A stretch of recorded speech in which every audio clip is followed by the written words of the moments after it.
Alô, amigos. Estamos começando mais uma edição do podcast do Gente que Fala. Este programa vai ao ar pela Com Brasil TV, canal 239 da Vivo, TV aberta, canal 8 da Vivo e 9 da Claro, YouTube. No YouTube tem um sininho lá que seria bom vocês se inscreverem e ativarem o sininho que aparece. Ajuda bastante a gente. Então, estamos também no Instagram, no Facebook e na AltV. Hoje, para minha alegria, eu tenho aqui na minha frente Américo Angélico, doutor Américo Angélico. Como está? Muito bem, graças a Deus, Fausto.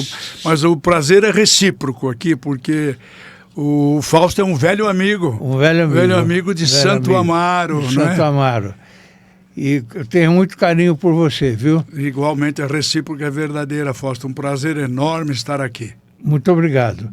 O Américo, ele é desembargador aposentado do Tribunal de Justiça de São Paulo. E tem o escritório Américo Angélico Sociedade de Advogados. Presidente do IASA, Instituto dos Advogados de Santo Amaro. Conselheiro do COSEM Fiesp. E conferencista. Sim. Não é? Realmente. Seja bem-vindo. Américo, você nasceu em Santo Amaro mesmo? Eu sou santamarense roxo. Você é botina amarela? Na botina amarela, recebi o prêmio Botina Amarela. Nasci em Santo Amaro, numa travessa da Avenida Pinheiro, chamada Rua General Carneiro, número 65. Eu tive um restaurante nessa rua. Tem, Então, nasci nessa rua, a casa era da minha avó.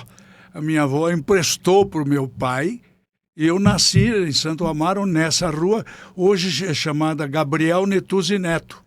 Exatamente. Essa rua. Exatamente. Então, sou aliás, santamarense roxo. O amigo comum nosso que já partiu para um lugar melhor, o José Maria Marim, tinha casa nessa rua. Tinha.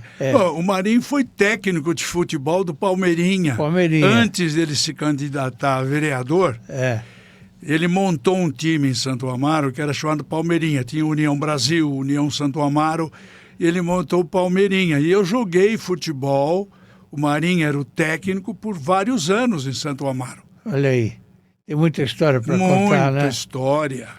Como foi a sua infância lá em Santo Amaro? Bom, eu nasci nessa Rua General Carneiro. Sim. E era uma casa térrea que era da minha avó. Aí a minha primeira comunhão, na Igreja Matriz de Santo Amaro. Quem é você aí? Eu sou o da esquerda aqui, o menorzinho. Sim. O menorzinho. Sim. Isso foi a primeira comunhão. Sim. O do meio, que está com um terno escuro, chamado Clóvis. Era filho de um funcionário do meu pai. E o da direita, o loiro, era o Nelson Angélico, meu primo irmão, filho do irmão do meu pai, Vitório Angélico. Sim, sim. Esse foi o nossa primeira comunhão na Igreja Matriz de Santo Amaro. O padre era o padre Benigno. Benigno era o nome do padre. Você foi um dos oficiais do Colégio Arquidiocesano, não é? Eu fui para o Colégio Arquidiocesano com 10 anos. E naquele Olha tempo... aí você lá. Eu estou ao lado de um amigo chamado Luiz Américo Branco de Melo, que está à esquerda da foto. E à direita sou eu. O arquidiocesano tinha esse uniforme, né? E o arqui disputava campeonatos aqui em São Paulo. É um senhor colégio, né? Era um senhor colégio até hoje. Futebol, vôlei, basquete. E esse colega Luiz Américo Branco de Melo, eu perdi o contato, mas ele está vivo e mora em Santo Amaro. Eu pretendo reencontrá-lo. Eu estou aqui, olha. Que naquele tempo o arquidiocesano desfilava em todos os feriados nacionais. Sim. Que se comemoravam, feriados em que o Brasil participava. Então o oficial ia na frente de um pelotão, marchando com uma espada, tudo direitinho, como se fosse assim uma coisa militar. Mas é uma coisa acadêmica, uma coisa colegial, né? Perfeito. Eu tinha 10 anos de idade quando eu fui para lá. Puxa vida. Era uma honra ser oficial lá, porque o ARC tinha, eu acho que tinha quase 1000 alunos, porque tinham 4 divisões, né? Todos os internatos eram menores, médios, submédios e maiores. Sim. Era uma pleia de alunos lá. Américo, você é casado? Sim. Tem filhos? Tenho. Quantos são? São 3 filhos. 3 filhos. É meu segundo casamento. Todos né? Sim. Mas nós somos todos muito formados. unidos. Tenho 3 filhos, todos formados. Sim. A caçula é veterinária. Sim. Depois o Rodrigo é advogado. Sim. E a filha mais velha é professora. E também, ela tem um empreendimento. São todos formados, todos com grau nessa área aí, missão cumprida. Missão cumprida. Que bom. E tenho netos também, 3 netos. 3 netinhos. Que beleza. Todos já, o mais novo já está com 14 anos. Não são netinhos, são netos são mesmo. Netos mesmo. Tá certo. O que motivou você a cursar Direito? Bom, eu me lembro que quando eu era pequeno, meu pai tinha uma padaria.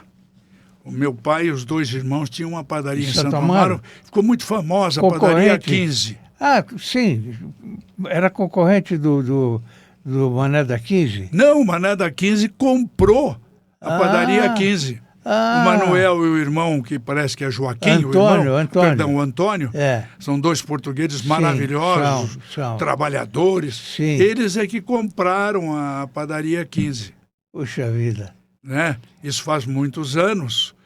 E então eu nasci lá, fiquei mexendo por lá. O que acontece? O papai tinha um advogado do outro lado da padaria, que a padaria era no Largo 13 de Maio. Goa. Não, a Goa era de frente à padaria 15. E ao lado da Goa tinha um escritório de um advogado que chamavam de Borbinha, que era advogado do meu pai. E às vezes meu pai ia falar com ele e ele me levava. O papai tinha umas casinhas, então às vezes o inquilino não pagava aluguel, aquelas coisas todas. Sim.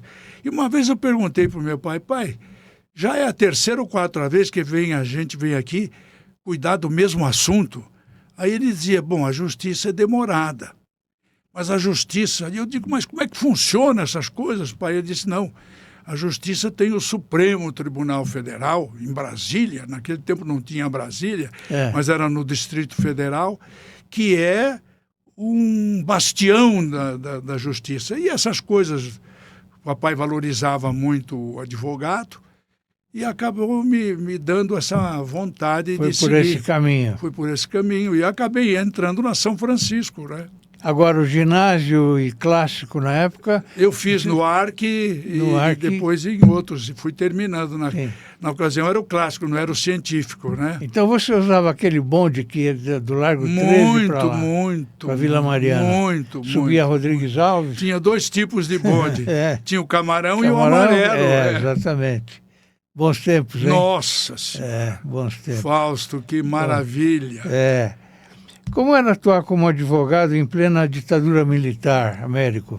Ora, eu estava na faculdade, em plena ditadura militar. Sim. Então nós vivemos aquilo como estudante, né? Sim.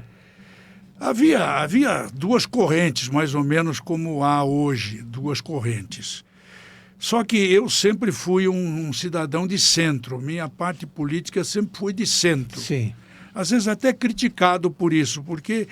Eu sempre, a minha vida toda, Fausto, eu me norteei por aquele verbinho latino, aquele ditadinho latino, in medius virtus. A virtude está no meio.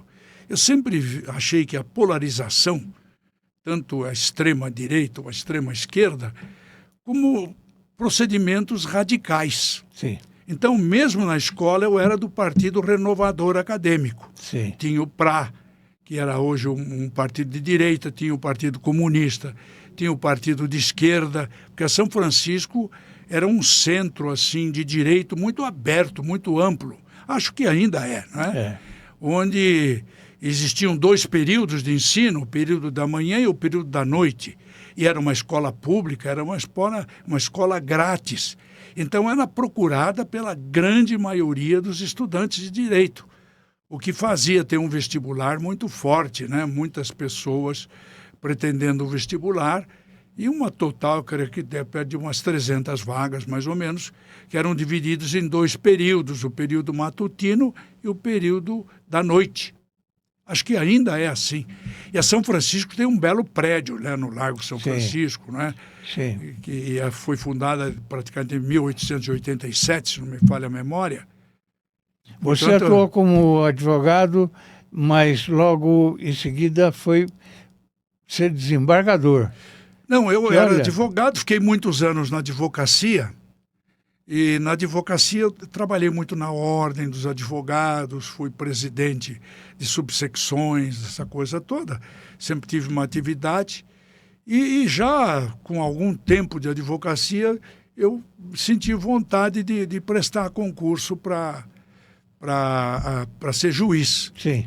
Mas eu percebi que eu tinha outro caminho, que era mais adequado ao meu tempo de vida, à minha idade, às coisas que eu fazia, que seria tentar entrar na magistratura pelo Quinto Constitucional.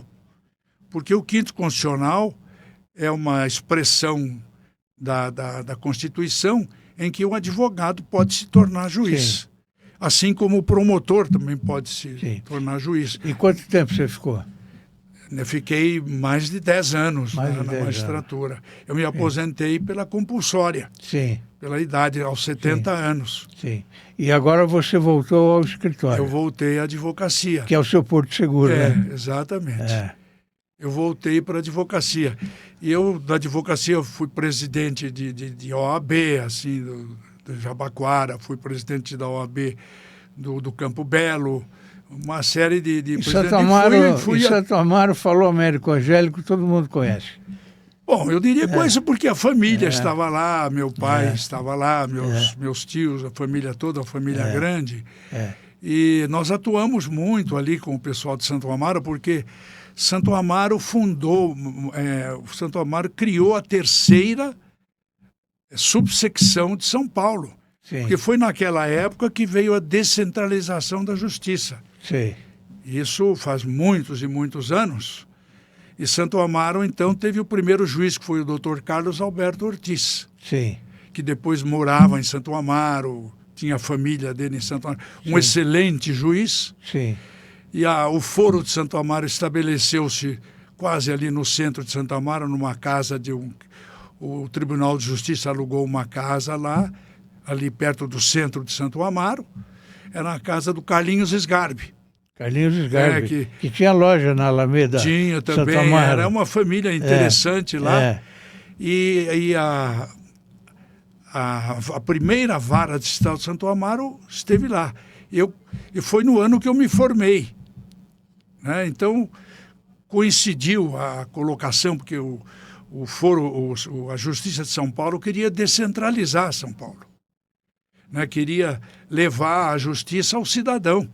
Porque a justiça só existia o Foro de São Paulo, né? Estava tudo de São Paulo, criminal, civil, trabalhista, tudo de São Paulo. E essa justiça comum, que é a justiça que nós estamos falando, é que resolveu se descentralizar. Então foi para Lapa, e Santo Amaro acho que foi o terceiro local, que era bairro, Santo Amaro era bairro, que recebeu a primeira vara distrital de Santo Amaro. Foi o ano que eu me formei, em 1966. Puxa vida, quantos anos, não? Quantos anos, hein? Eu me lembro que, nessa época, na década de 60, eu estava na Gazeta de Santo Amaro. E eu fiz uma entrevista com você, não sei se você se lembra. Era o Armando Prado? Então, lembro. Eu fui amigo do Armando Prado, eu escrevi. Eu tive uma coluna há muito tempo na Gazeta de Santo Amaro. Isso. Era o Armando da Silva Prado. Neto. Né? Neto. E o Armando acompanhava muito a justiça em Santo Amaro. Né? Porque naquele tempo, com a instalação da Vara Distrital de Santo Amaro, houve o quê? A descentralização da justiça. Foi uma coisa muito boa, que foi levar a justiça aos cidadãos, onde o cidadão se encontra. Sim. Que seriam os bairros, essa situação. Isso chamou-se descentralização da justiça, que foi a criação das varas distritais. Você foi o primeiro advogado santamarense a integrar o conselho da OAB de São Paulo. Fui o primeiro advogado de Santo Amaro a entrar na OAB, ser conselheiro da ordem. Fui o primeiro santamarense a ir para a Justiça. E o Franco Montoro, você participou de uma reunião cívica em Santo Amaro com o André Franco Montoro? Sim, sim. Participei de uma reunião, já se falava sobre a descentralização da justiça. Olha aí, você. Exatamente. Já se falava, o Franco Montoro era uma pessoa culta, era um governador culto e muito interessado na descentralização da justiça. Ele participou desse movimento, porque a descentralização da justiça era levar a justiça aonde estava o cidadão, mais distante, que eram os bairros de São Paulo, né? E Santo Amaro era de uns bairros também distantes. Já havia Lapa, que teria sido talvez a primeira vara distrital na cidade de São Paulo, a Lapa. Santo Amaro foi a segunda ou terceira vara distrital de Santo Amaro. É ali na Adolfo Pinheiro ainda? Não, a vara distrital de Santo Amaro? É. Não, hoje é enorme. É um foro de Santo Amaro. Ele está um pouco distante, assim, do centro de Santo Amaro. Ah. Ele já esteve em vários lugares. Começou lá em Santo Amaro na casa do Carlinhos Sgarbi. Sim. Foi a família Sgarbi que locou o imóvel para a instalação da primeira vara distrital de Santo Amaro. Poxa vida. Foi uma coisa muito boa, nós participamos disso e fundamos a Associação de Santo Amaro na ocasião e participamos desse movimento todo. Foi uma Eu me lembro muito do beleza. Carlinhos Sgarbi. Sim. Me lembro muito dele. Faz muito tempo isso. A gente chamava isso de descentralização da justiça, né? Foi uma coisa... Você, em 2007, você se aposentou como desembargador, não é? Sim. Você tomou essa decisão por quê? Porque eu já tinha 70 anos. Ah, sim. Então, veja bem, a aposentadoria naquela época ocorria aos 70 anos. A aposentadoria compulsória. Você fez aquela idade e tinha que se aposentar. Eu fui desembargador por mais ou menos um pouco mais de 7, 8 anos. Sim. Porque eu já fui um pouquinho, quando fiz concurso, participei para entrar pelo 5º Constitucional da Advocacia, você se inscrevia na ordem, depois você passava por um exame de ordem, um exame público com vários colegas, você era examinado publicamente num anfiteatro na OAB, né, a Ordem dos Advogados do Brasil, seção de São Paulo. E se você tivesse boas notas daquele grupo de pessoas, 3 eram escolhidos e eram enviados ao Tribunal de Justiça.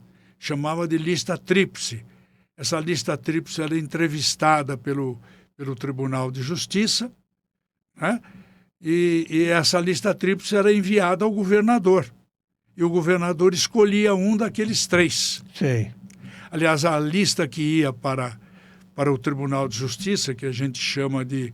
eram os 25 mais antigos, os 25 desembargadores mais antigos que participavam desse teste, desse exame que os advogados faziam para ganhar depois o direito de ser escolhido pelo governador de São Paulo. Quem era o governador? O governador de São Paulo era o Mário Covas. Mário Covas. Mário Covas. Quando eu entrei era o Mário Covas. Eu participei da lista tríplice e tive a felicidade de que o Mário Covas me nomeou sem eu conhecê-lo. Olha só. Eu nem o conhecia. Para ver, o governador tinha sempre um critério de escolher alguém que ele tinha total liberdade de escolha. Sim. Na minha ocasião, eu tinha sempre esse problema. Puxa, eu não conheço o governador. Eu não o conhecia, nem me dirigia a ele. É claro que eu procurei amigos que o conheciam, a gente procurava sempre recomendações, né? A magistratura, Fausto, sempre foi um lado assim altruísta da sociedade, uma coisa, o que há de melhor na sociedade, sem diminuir os demais órgãos, né? Porque ela exigia que você tivesse feito uma faculdade, que você fizesse concurso, ou que você usasse o 5º Constitucional. O 5º Constitucional você dependia de vagas de outros do 5º. Então eram oportunidades raras que você tinha de fazer o exame de ordem, que era um exame público. Iam lá as pessoas que davam aulas, os outros interessados, advogados, pessoas do tribunal, e tudo era feito no anfiteatro da OAB de São Paulo. Era uma coisa interessantíssima. E como foi sua volta para a advocacia? Bom, quando eu me aposentei através da aposentadoria compulsória, que eu fiz 70 anos, Sim. Me aposentei, e naquele tempo se exigia que o aposentado ficasse longe da justiça por durante um período de tempo, se não me falha a memória, cerca de 1 ano. Sim. Eu esperei 1 ano e depois voltei para a advocacia. Sim. Renovei minha OAB. Aí com muito mais bagagem do que antes, né? Sim, com a experiência de ter sido advogado por muitos anos e juiz. Mas no meu tempo, eu fiquei muito em especialidade. Eu trabalhei mais no campo civil. Sim. Famílias, sucessões, Sim. campo civil, propriedade, esse lado, que sempre foi o lado que, até hoje, eu trabalho muito nesse setor. Hoje tenho uma equipe comigo e tal, não é? Você continua em plena atividade, plena né, atividade. mestre?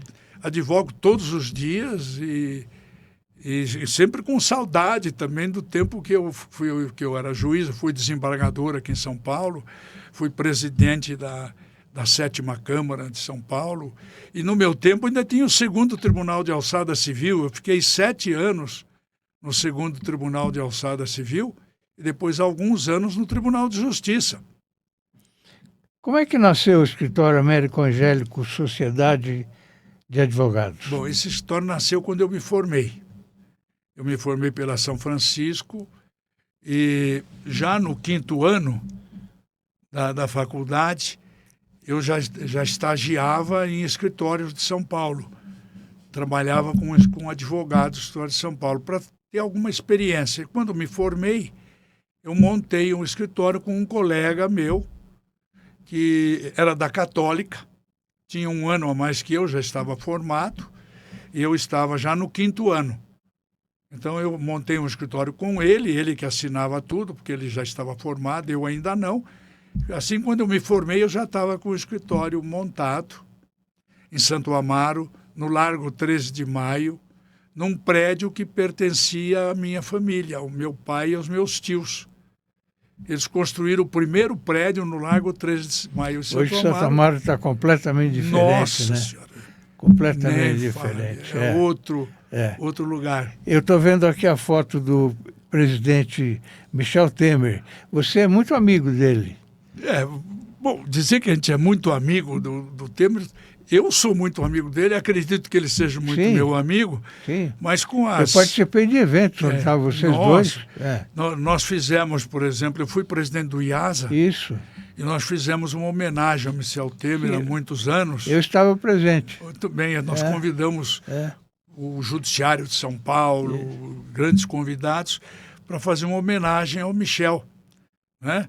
E o Michel é uma referência na advocacia, na justiça, porque ele foi advogado, ele trabalhou na Justiça de São Paulo, ele foi procurador, ele foi autoridade, Conhece depois o ele direito foi como deputado. ninguém, né? Conhece o direito Sou como amigo ninguém. dele até hoje, eu gosto muito do Michel, é um sujeito culto, foi professor de Direito Constitucional na PUC. Então nós fizemos uma homenagem para ele, foi presidente da República, vice-presidente da República, foi presidente do Congresso Nacional, foi presidente do partido dele, que parece que é o MDB, o PMDB. E é um amigo até hoje. Infelizmente a vida é muito corrida, mas eu o vejo com uma certa frequência, porque eu sou conselheiro da Fiesp, do COSEMP. Sim. E o Michel é o presidente do COSEMP. Olha quanta coincidência, não é? Sim. E nas reuniões que fazemos, às vezes, uma vez por semana, aqui na Fiesp da Paulista, onde é o centro, né? O Michel é presidente da COSEMP. Então eu tenho o prazer em revê-lo lá, com boa saúde, e sempre lutando pelo bem do Brasil. Ele está muito bem. E conhece o direito como ninguém. Né? É um expert, é um estudioso, é poeta, tem livros publicados. Que objetivos você tinha em mente quando fundou o IASA em 2009? Divulgar e concentralizar a justiça. O IASA, o Instituto dos Advogados de Santo Amaro, era uma instituição dirigida à cultura, dirigida à advocacia, para fazer cursos em Santo Amaro, estimular os advogados, enfim, essa classe que é muito, que eu diria, bem unida. A classe dos advogados é uma classe, claro que tem problemas, mas é uma classe unida, né? E a classe dos advogados tem muito contato com toda a advocacia, com a OAB, né? Tem muito contato com o Instituto dos Advogados de São Paulo, tem muito contato com o Centro de Estudos das Sociedades de Advogados, tem muito contato com toda a política. Olha aí, quando eu falei do evento, olha aí, eu estou com você e o presidente. Olha, a nossa amizade é muito antiga, né? Você veja o Michel Temer aí, olha, Michel Temer aqui, eu aí no meio, eu era presidente do IASA, você aqui do lado sempre foi um destacado repórter, não é? E até hoje, aqui em Santo Amaro, pessoal de São Paulo, olha, o Michel está à minha direita. O Marim, José Maria Marim. Aqui esse hoje é o presidente do CETRASA, né? Tudo gente de Santo Amaro aqui, ó. Ali o Moacir Gonçalves Posse, ali o Marim ao lado do Caruso. O Caruso também foi presidente, ele teve cargos interessantes aqui na Câmara São Paulo, Municipal. Na Câmara Municipal. Enfim, o Edmo João Gela, né? E esse aqui é o pai e o filho, são advogados de Santo Amaro, e o pai ainda é o presidente do CETRASA. Você está com a memória excelente, hein? Você lembrou o nome de todos eles aí. Mais ou menos. Realmente a memória para nomes não é o meu forte, mas ainda lembro alguma coisa. E o IASA promoveu muito a cultura lá em Santo Amaro, fazia almoço, convidava advogados, convidava as autoridades de São Paulo, juízes, professores, etc., sempre na divulgação da cultura, na união da classe dos advogados, né, que é uma coisa muito importante. E Santo Amaro tem hoje, a partir de quando Santo Amaro ganhou a primeira vara distrital de Santo Amaro, que foi a descentralização da justiça, em 1996, eu acho, 96, não me lembro bem da data, que foi instalada a primeira vara distrital de Santo Amaro. Muitos dos advogados da época já não estão mais presentes, né? Mas foi uma coisa muito interessante, que foi a descentralização da justiça. E Santo Amaro era um bairro, ainda é um bairro exponencial de São Paulo, né? Um dos mais populosos, um dos mais industriais e um dos maiores em tamanho, inclusive. É uma cidade mesmo, é uma né? cidade. Uma cidade. E Santo Amaro foi, até 1932, foi independente, né? Era uma cidade. Uma cidade. Depois virou bairro. Por isso que tem a Santa Casa, né? A Santa Casa de Misericórdia de Santo Amaro. Você falou no passado do IASA, mas o IASA ainda funciona. Não, o IASA foi extinto. Foi extinto. Eu fui fundador do IASA e fui presidente. Depois fui presidente uma segunda vez. E o próprio estatuto que eu participei não permitia uma terceira eleição. Então, como nós passamos para um colega, mas esse colega assumiu a presidência e teve um problema familiar, um problema de trabalho, etc. Ele não pôde exercê-la. E a coisa ficou no hiato e praticamente o IASA desapareceu. É uma pena, hein? Uma pena, porque era uma instituição muito importante, mas os advogados de Santo Amaro fizeram uma outra instituição, se uniram, porque a justiça foi lá para Santo Amaro, se desenvolveu. Enfim, não houve um prejuízo, mas foi uma pena que o IASA, que tinha uma atuação cultural muito intensa, né, tinha aqueles almoços, jantares, tudo isso que reunia a pleiade jurídica do bairro convidava o pessoal da OAB de São Paulo. Ninguém quis assumir. Aí ficou difícil, porque aí esse presidente teve problemas de saúde, coisas desse tipo. Ele também não pode ser culpado, porque tiveram alguns acontecimentos. Sim. Mas ele está lá em Santo Amaro, está bem hoje, pelo que se consta. Que bom. Está tudo bem. Que bom. Olha, nosso grupo tem também um portal chamado Orbis News, Américo, só de artigos de personalidades e de pessoas com alguma notoriedade.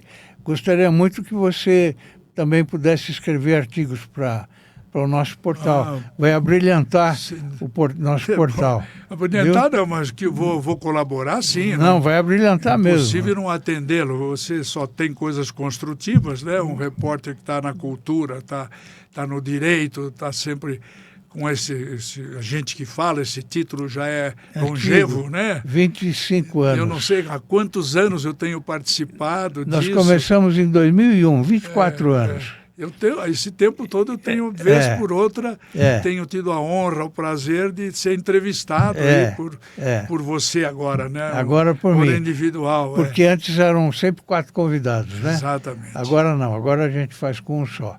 Para contar a história das pessoas. Tá certo? Muito Como bom. a gente está fazendo aqui com você, com muito prazer. Você é autor do livro Condomínio no Novo Código Civil.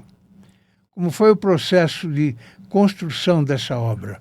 Bom, eu estava na magistratura. Esse livro aqui. Eu estava na magistratura, estava no 2º Tribunal de Alçada Civil, e nós tivemos, nesta época, a promulgação do Código Civil brasileiro, que a gente chamava de Código Reale. Isso foi em 2003, 2004. E eu acompanhei eu já estava no tribunal, estava no 2º Tribunal de Alçada Civil, e eu estava acompanhando esse movimento do Código Civil. E eu trabalhava também nessa área de condomínio, é uma área que eu sempre gostei muito, que é direito de propriedade, condomínio. O São Paulo estava crescendo muito, os prédios, e todo prédio é um condomínio. Então, São Paulo já naquele tempo tinha mais de 5.000 prédios. E todo prédio, obrigatoriamente, tinha um estatuto, tinha um condomínio. Esse condomínio é feito praticamente quando o prédio termina, é feito aquele memorial descritivo do prédio que é levado ao registro de imóveis. O registro de imóveis registra isso e esse condomínio passa a ser registrado. Então, aquilo é a prova de propriedade, é a matrícula, né? Sim. Então, o condomínio é uma coisa muito interessante, porque é uma administração do prédio, envolve o direito de propriedade, envolve o direito trabalhista, porque o condomínio emprega, enfim. Eu comecei a estudar um pouco essa matéria e quando houve a promulgação do Código Civil, né, eu já tinha um certo conhecimento disso. Esse livro foi... Eu não trabalhei no Código Civil inteiro, eu fiquei com o setor do condomínio. E fiz esse livro porque eu senti que havia uma lacuna. Porque a lei do condomínio, que era a lei, se não me engano, 4.594, ficava meio perto da própria lei do inquilinato, etc., houve no meu viés uma lacuna com relação ao condomínio, a esse direito de propriedade, a essa situação. Então eu fiz esse livro, foi o primeiro livro a ser lançado logo após a promulgação do Código Civil. A gente chama de novo Código Civil, porque até então tinha o Código Civil de 1917, né? Que era o Código Civil... Bem antigo. Um código espetacular, né? Que vigia até aquela ocasião. E aí foi substituído por esse Código Civil, também muito bom, também com algumas lacunas, como só ia ocorrer. E eu fiz esse condomínio, eu estava no 2º Tribunal de Alçada Civil, judicando, e nos tempos de folga fui montando. Esse livro, foi um sucesso. Aí está uma cópia da 3ª edição, né, que houve depois uma pequena atualização por essa lei de 2004, Lei 10.931. E depois eu fui até convidado para fazer uma 4ª edição, mas eu perdi um pouco o interesse porque a advocacia me absorveu de tal sorte que o serviço que existe em São Paulo é incrível. Só os juízes é que realmente sabem. E naquele tempo, maior ainda, porque não tínhamos ainda o uso assim desse computador, dessa situação tão toda que tínhamos hoje. Éramos um número menor de juízes, desembargadores, etc. Mas tínhamos o primeiro Tribunal de Alçada, o segundo Tribunal de Alçada, onde eu trabalhei 7 anos, e depois o Tribunal de Justiça. Eu fui promovido depois para o Tribunal de Justiça. Hoje só tem o Tribunal de Justiça. Houve a fusão do primeiro Tribunal de Alçada e do segundo Tribunal. Houve a fusão. Hoje o Tribunal de Justiça engloba todos esses lados da magistratura. E você mora em condomínio? Moro. Mas não é o síndico? Não. Não sou nem síndico. Pensar. Não, mas eu tenho trabalhado muito eu tenho frequentado as reuniões de condomínio, as assembleias de condomínio, dou lá minhas opiniões e tudo isso, mas vai indo bem. O condomínio em São Paulo, todos os prédios de São Paulo, hoje acho que temos mais de 5.000 prédios, hoje, com esse novo plano que houve aí da prefeitura, né? Que criou esse monte de construções que nós temos aí. Então, o condomínio está muito em evidência, né? A lei condominial está muito em evidência. As reuniões de condomínio, tudo isso, o registro disso, essa lei, a interpretação. Então, esse aspecto da lei civil... Mas você, então, participa das assembleias, né? Participo das assembleias, tenho ido às assembleias e tenho dado sempre uma contribuição assim, de quem foi juiz, quem trabalhou nesse setor, né? Sim, experiência, né? Experiência. Você também é coautor do livro Trabalhos Jurídicos. Esse é um trabalho que o Tribunal de Justiça fez. Foi um conjunto de juízes que se dispuseram a fazer artigos e eu também eu também, em conjunto com alguns colegas, contribuí com artigos que foram selecionados e nós fizemos um livro relativamente a isso, como se fosse uma honraria ao segundo Tribunal de Alçada Civil de São Paulo. Né? Alguns juízes que estavam no segundo tribunal participaram desse livro. Foi um sucesso isso, né? Você deve estar com vontade de escrever um novo livro, né? Olha, eu depois deixei porque passei a fazer muitas palestras no Brasil inteiro. Depois que publiquei esse livro, então o assunto ficou assim em ebulição. Sim. E eu fui para quase todos os estados do Brasil, a convite dos prefeitos, ao convite dos tribunais, etc. É muito importante isso. E divulguei esse trabalho. Deu muito certo esse livro, foi muito bem recebido, né? E eu trabalhei um pouquinho também aqui em São Paulo, com as autoridades aqui de São Paulo. Enfim, tive uma divulgação muito boa até para o Brasil inteiro. Essa edição comemorativa dos 25 anos, Jubileu esse de Prata. Foi a terceira edição. Depois eu até parei, porque tanta modificação. E o Tribunal de São Paulo exige muito do juiz, do desembargador. Tem muito serviço. O pessoal pode pensar que não, embora exista um gabinete, existam pessoas que auxiliam o juiz, mas tem muita coisa, Fausto. O número de processos é muito grande. Ninguém pode imaginar a cabeça de um juiz. Ele não pode se distrair muito, ele tem que ter uma vida muito controlada para ele poder dar conta e da responsabilidade que lhe é atribuída.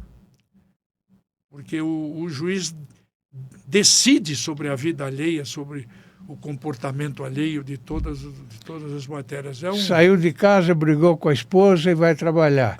Tem que virar a chave para poder trabalhar. Melhor virar a chave. E, olha, o Judiciário de São Paulo é brilhante. O Judiciário de São Paulo merece todos os encômios. Ele se destaca no Brasil. E o nosso Supremo, o que você diz? Supremo Tribunal Federal? Sim. Bom, o Supremo Tribunal Federal hoje está um pouco com uma filosofia um pouquinho diferente, né? Porque hoje os juízes já são nomeados, mas assim como conhecidos de quem os nomeia. A gente nota que há uma certa parceria. Mas isso é minha errado, opinião. Isso. Olha, eu prefiro não falar sobre isso, porque fica como o presidente da República tem toda a autoridade para nomear, não é? E depois, porque existe também aquela organização do judiciário e a pessoa se adequa àquilo, né? Mas eu acredito que o presidente da República sempre devesse nomear alguém mais pela importância que ele tem na magistratura, pela longevidade. Qualidade profissional isso. e tudo. E há muita nomeação de pessoas conhecidas, o que também é válido, porque você conhece o caráter da pessoa, tudo isso, né? A mim dá a impressão de que está muito politizado o Supremo. Mas vamos mudar de assunto, né? Melhor. Prefiro não entrar nesse assunto. Como você analisa a evolução da advocacia após o Código Civil de 2002? 2002? Foi o último que nós tivemos? Foi. Espera aí. Eu acho o seguinte. A advocacia está muito bem estruturada. Os códigos brasileiros são muito bons. Em geral, eles são feitos depois de tempo são refeitos. Sim. Mas a justiça, ela sempre demora para se atualizar. Ela tem que se atualizar quando a sociedade está atualizada. Então, o que acontece? Nós temos, vira e mexe, códigos novos. Nós temos um aí que está na mão de uma comissão em Brasília, que seria sobre o Código Civil. Nós temos o Código Civil, que é esse que nós estamos falando, que é o Código Civil até desta data aqui, Código Civil de São Paulo. Agora me fugiu um pouquinho a data, mas o primeiro é de 1917, depois tivemos esse de 2000, qualquer coisa. Está na hora de ter um novo código que vai ser atualizado. E esse código está no Senado agora. Foi feito pelo Senado. Então, eu acho que precisa haver essa atualização. Eu acho que a advocacia vai bem. O Brasil tem muito advogado, né? Muita escola de direito, muitas faculdades de direito, e isso trouxe um número muito grande de advogados. Mas no Brasil existe o seguinte, quanto ao número de advogados. Eles se espalham em outras profissões, porque a advocacia serve para todo ser humano. Ele não precisa necessariamente ser advogado ou seguir uma carreira para o Ministério Público, ser promotor, por exemplo, juiz, etc. Ele pode muito bem atuar em vendas, atuar em assessorias, de tal maneira que esse número grande de advogados, uma boa parte deles é usado pela sociedade e outra parte não é tão usada assim. Então, esse número de advogados está um pouco maior do que o necessário, porque criou-se muitas faculdades em quase todas as partes. Mas, de qualquer maneira, é gente chamada para o estudo, é gente que vai exercer advocacia ou não, trabalha em vendas, trabalha em vários setores, de maneira que concorre sempre para o lado da instrução da pessoa, né? A advocacia hoje tem muito mais meios de se comunicar, de se transformar. Hoje nós temos, você faz uma sustentação oral através da internet, você faz reuniões através da internet, a comunicação está muito mais fácil, né? Então, esse lado ajudou muito a justiça, esse lado dessa movimentação. Fazer online, né? Mas a justiça não perdeu ainda aquela característica que ela tem da pessoalidade, a característica da individualidade, daquele velho ditado de cada caso é um caso. Então, a jurisprudência continua muito interessante. Hoje está entrando na justiça o que nós chamamos de inteligência artificial, já entrou. São Paulo mudou agora, por exemplo, a justiça que era pelo SAGE, né, que era um sistema já eletrônico, já adiantado, mas agora entrou o EPROC, muito mais atualizado, que a justiça por coincidência, a partir do dia 15 deste mês, salvo melhor juízo, o sistema EPROC está em andamento já. Mas como ainda está um pouco embrionário, está no começo, a gente tem certas dificuldades ainda e a justiça está se adaptando a isso. Mas a Justiça de São Paulo está preparada. Tem uma diretoria avançada, gente de altíssimo nível, juízes quase todos, sem exceção, preparados para isso. Então, eu acho que a justiça está caminhando bem. Essa descentralização que houve com as varas distritais, os foros regionais, agora a justiça está se adaptando o quê?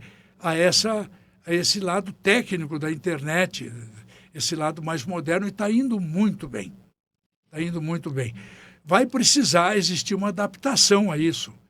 Mudou um pouquinho o sistema de sustentação oral, o sistema de você encontrar, o advogado encontrar o juiz no fórum, marcar uma audiência. Isso mudou um pouquinho, porque hoje é tudo feito através de computador. Você consulta o processo através de computador, então todo o escritório passou a ser um centro de computação. Não é um pouco mais frio isso, Américo? Olha, Fausto, talvez até seja, mas acontece que é a realidade. Sim. É o futuro que já chegou, né? É o futuro que já chegou, é a realidade. Hoje a internet é tudo, porque você dá um clique na internet, você tem acesso ao processo. Você pode ver, então você já vê os autos lá pelo computador, você já se manifesta, mas aquele centro, aquela espinha dorsal da justiça, que são os códigos, continuam, os prazos continuam, essas coisas todas continuam. Não é? Essa situação. Então, a justiça ainda ela se amolda aos princípios gerais que a criaram, os códigos anteriores e tudo isso, né? Os encontros. Ainda existe essa ideia da longevidade, né? da antiguidade da justiça, mas ela está se modernizando, sem dúvida alguma. Quem no direito você poderia dizer que é uma referência sua? Bom, eu gosto de juristas que atuam, né? Sim. Sem contar os antigos que já faleceram, por exemplo, Pontes de Miranda e muitos outros. Eu gosto muito da família Neri, do Nelson Neri. O Nelson Neri foi do Ministério Público, fez uma carreira brilhante do Ministério Público, e a mulher dele, advogada, também teve uma carreira brilhante na advocacia e foi para a magistratura. Ela foi desembargadora até ao meu tempo, nós estávamos juntos, não na mesma vara, mas na mesma justiça, e nas reuniões que o Tribunal de Justiça fazia, nós nos encontrávamos. Então, o Nelson tem uma coisa positiva, uma esposa preparadíssima, advogada e desembargadora. Sim. Mas ele realmente, como trabalhou em quase todos os códigos, teve uma importância muito grande, ele e ela, ele tem um escritório, ele é muito atuante como advogado. E tem essa experiência do Ministério Público, tem essa experiência de advogado, é casado com uma desembargadora, que era advogada. Então, a família do Nelson Neri, ele e a esposa, reúnem assim uma sabedoria muito grande. E ainda eles têm uma idade boa, são relativamente jovens, e é muito importante a saúde para você desenvolver uma profissão. O casal é sua referência, então? É a referência que eu coloco aqui como juristas, como estudiosos, como advogados. Inclusive tem filhas advogadas, eles têm um escritório, e eu acho que eles deram uma contribuição, e deram muito grande para o direito no Brasil. Américo, você nunca se interessou por cargos de direção na OAB, né? Não. Em Santo Amaro, eu fui diretor da OAB no tempo da subsecção de Santo Amaro. Sim. Eu fui diretor com o Vitor Rolim de Freitas. Nossa. Que nós fundamos a OAB de Santo Amaro quando a Justiça, a vara distrital, foi para Santo Amaro. Naquele tempo eu estava me formando, 1965, 1966. Nós formamos uma associação em Santo Amaro e elegemos como presidente um advogado brilhante de Santo Amaro, de família de Santo Amaro. Santo Amaro é uma coisa meio bairrista, sabe? Isso mesmo. Uma coisa que nos dá um pouco de orgulho. Chamava-se Vitor Rolim de Freitas. E hoje tem a rua lá com o nome dele. Tem o nome dele, ele teve família lá, tudo, filhos. O Vitor Rolim foi o primeiro presidente da subsecção da OAB de Santo Amaro. Eu tive o prazer de conhecê-lo. Você, então. E ele me nomeou diretor social da subsecção da Santo Amaro. Depois eu fui presidente da Ibirapuera, que criou-se a vara do Ibirapuera num setor que se discutia se era de Santo Amaro ou não. A OAB de São Paulo criou a Ibirapuera e eu fui ser presidente da subsecção do Ibirapuera. Depois, pela mesma razão, a subsecção do Ibirapuera centralizou-se com a subsecção do Jabaquara Saúde. E eu fui ser presidente da subsecção do Jabaquara Saúde. Sim. Isso com eleições à parte, não é? Sim. Então, eu fui presidente da subsecção Jabaquara Saúde, fui presidente da subsecção do Ibirapuera e fui diretor da subsecção de Santo Amaro, no tempo do Vitor Rolim de Freitas, que foi presidente. Você precisa escrever um livro sobre memórias, né? Oxalá. Não é? Oxalá. Você tem uma história muito bonita. Sabe, por isso no papel, para que seja deixar um legado para os jovens advogados e aqueles que querem seguir o direito. Santo Amaro tem umas coisas peculiares que você conhece muito bem, né? Como foi município, e hoje é um bairro já, desde 32 para cá, passou a ser um bairro, mas ficaram certas raízes de autonomia assim, de Santo Amaro. Então, como Santo Amaro tivesse uma água própria, o santamarense sempre tem um quesinho a mais pelo lugar, né? Santo Amaro tinha um pouco dessas raízes, por fato de ter sido município até 1932. Eu, por exemplo, nasci em 1937, no final, mas já sentindo essas raízes de Santo Amaro, um certo regionalismo positivo, não negativo. Então, tinha o bonde de Santo Amaro, tinha a justiça depois de Santo Amaro, a partir de 1965, 66. Enfim, Santo Amaro foi tendo as suas coisas próprias e desenvolvendo muito bem. E hoje, obviamente, está engolfado aí, moldurado com tudo, porque o político de Santo Amaro é político de São Paulo e vice-versa. Então, mas Santo Amaro tem uma história. Nós tivemos grandes políticos lá no bairro, né? O Escalamandré, Júnior, o irmão dele era deputado. Os dois irmãos, Um deles era médico, lembra? O Caruso. O João de Luca. O José Diniz. Eu conheci todos eles. O José Diniz era farmacêutico. Ele tinha uma farmácia na Alameda Santo Amaro, não era? Não, na rua direita, Rua Capitão Tiago Luz. No centrão ali. A Rua Capitão Tiago Luz era no centro de Santo Amaro, um pouco à frente é que vinha a rua que você mencionou. Sim. A rua Capitão Tiago Luz, que era a rua principal do comércio na época, ele tinha uma farmácia lá. Sim. O José Diniz. Sim. E essa rua a gente chamava de Rua Direita. O santamanense chamava porque ela era uma rua direita. Sim. E curta. Ela ia dar no Largo 13. Largo 13 de Maio. E o José Diniz tinha uma farmácia ali. E ele era um cidadão assim desprovido, ele atendia a todos. E tinha uma noção farmacêutica muito boa. talvez pela própria habilidade de vida dele. Ele sabia o que... Se queixava de uma dor, ele dava um remédio, dava certo. Ele era um médico sem o diploma. Exatamente. E tanto é que ele foi vereador. E nós temos uma avenida importantíssima que sai de Santo Amaro, chamada Vereador José Diniz, que depois vai dar na Ibirapuera. Então eu me lembro dele, eu era criança, eu ia lá, ele tinha um vidro assim na entrada, uns vidros com pastilhas cor-de-rosa, que ele dava para as pessoas que pediam, para as crianças. É como se fosse uma bala.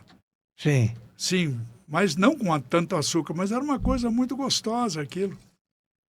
Era uma pessoa muito boa, o José Diniz. Depois ele recebeu o nome, teve homenagens. Ele foi o primeiro vereador de Santo Amaro. Bons tempos aqui. Bons tempos. Eu conheci todos eles aí que eu falei o nome. Você é da casa, é da casa, é de Santo Amaro. Conhecemos o Marinho. O Marinho foi técnico de futebol do Palmeirinha. Eu joguei no Palmeirinha. E jogou no São Paulo também, né? O Marinho jogou no São Paulo. O Marinho era um jogador de nível profissional, né? Ele nos deixou recentemente, né? Eu soube disso. Eu sempre fui muito ligado a ele, né? Eu também gostava muito do Marinho, porque ele era advogado. Advogado. E no Lago 13. No Lago 13, ele era advogado criminalista. Ele era técnico do Palmeirinha, em Santo Amaro. Esse Palmeirinha foi fundado por santamarenses. A gente jogava futebol na várzea. E o Marinho era técnico, porque ele já tinha jogado no São Paulo. Então ele trazia um conhecimento futebolístico muito maior do que nós tínhamos. E o Marinho era técnico do clube chamado Palmeirinha. Palmeirinha.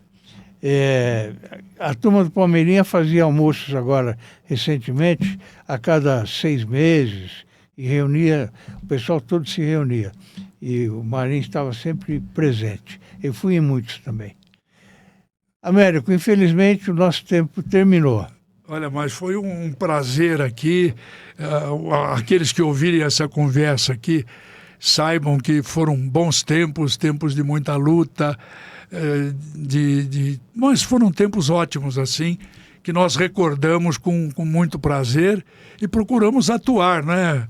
Fausto, você como repórter, sempre atuante, e eu vira e mexe, estou conversando com você, trazendo aqui as nossas experiências. A amizade continua. Em primeiro lugar, aceite aqui os meus louvores pela sua profissão, você sempre nela, sempre trabalhando, sempre desenvolvendo, sempre fazendo bem, divulgando coisas muito boas, não é? É um prazer estar aqui pelos convites que você faz. E as pessoas que nos ouvem, eu agradeço aí a oitiva dessa instrução aqui que nós estamos tendo, dessa audiência, e fico às ordens aí no que eu puder ajudar em alguma coisa. Muito obrigado. Como um cidadão de São Paulo e de Santo Amaro, né? Muito obrigado. Eu fiquei muito honrado com a sua presença aqui, tá bom? E o espectador, espero que tenha aprendido um pouquinho de direito também com o meu amigo Américo Angélico, ex-desembargador, viu? Me despeço aqui e até a próxima edição, se Deus quiser.